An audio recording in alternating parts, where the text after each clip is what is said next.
How about being gay? Was there same type of You know, initially, I didn't think me being gay mattered. I was in California of all places, and I didn't realize being gay really mattered until they they just kept getting in my business. It was more of a fascination for them. Um, I when I first got to Hayward, I thought that I was worried I'd be touted as, you know, Mark's friend, the guy that got me there, because I was realizing as I was listening to people that he wasn't really well liked. He was up there because he was a lieutenant, but he wasn't really well liked. And that's the smoke and mirrors of Hayward. You think somebody is really well liked and they're not, right? You think the chief of police is admired by her staff. And they're behind the scenes trying to get her fired, which they did. I say good because she deserved to, be run out. But anyway, um, so there's a lot of that. There's a lot of not really knowing what's in front of you, and a lot of getting it right in the back. So for the first couple of years, I was loving it because I thought things were going really, really well. And they were, as long as I didn't put in for what someone wanted, like narcotics, like a detective's position, like sometimes motors, or SWAT.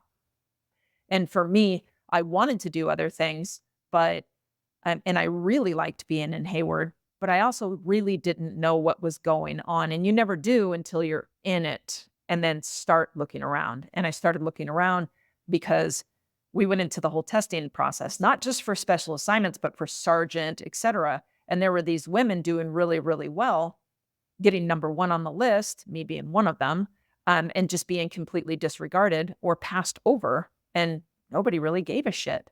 Not getting special assignments, not even being considered for them, though they tested really well. And it got to the point where the first thing you want to say is, why do we even have a testing process if you're not going to choose off of it? And then the second thing going, well, I'm seeing a pattern of who's being picked up here and who's not. And they're all hanging out at the barbecue together, related or best friends from high school. And it was super, super noticeable. To add on to that, I started realizing how women are being treated, and it wasn't good at all.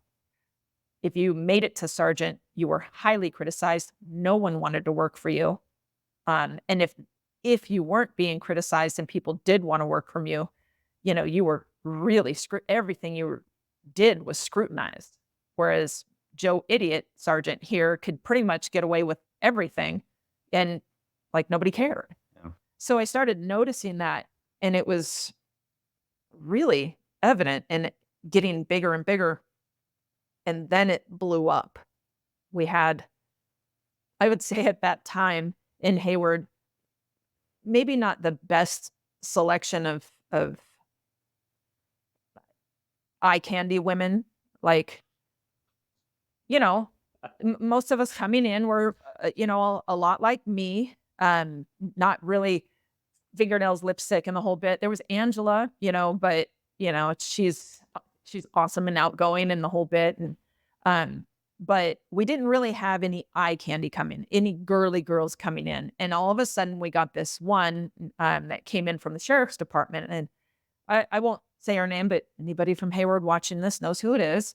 And one of our sergeants in particular, really liked her. And I started noticing how she was being treated really not well by the women, and rightfully so, because the sergeant that really liked her was married to another female sergeant that saw what was going on and started hating her. And I would go into the locker room and she'd be crying. This girl couldn't even go write a parking ticket without 3-4 cops covering her. And I'm like, well, where the fuck are these guys when I'm fighting people? Right? Oh, well, I guess I'm not writing a parking ticket. So I started realizing, okay, they're crowding around this poor girl because everybody wants a piece of it, right? Who's going to be her husband? And that's kind of how it is in policing. Mhm. A pretty girl comes in and she's married to someone. I mean, usually somebody climbing the ladder. And this poor girl was just not having it, not liking it. It's Hayward. do your research and you'll see that from 2011 to 2013, I think, 5 cops got fired, some imprisoned for crimes against women or children. And there's no boundary. And I mean, I started realizing where I was working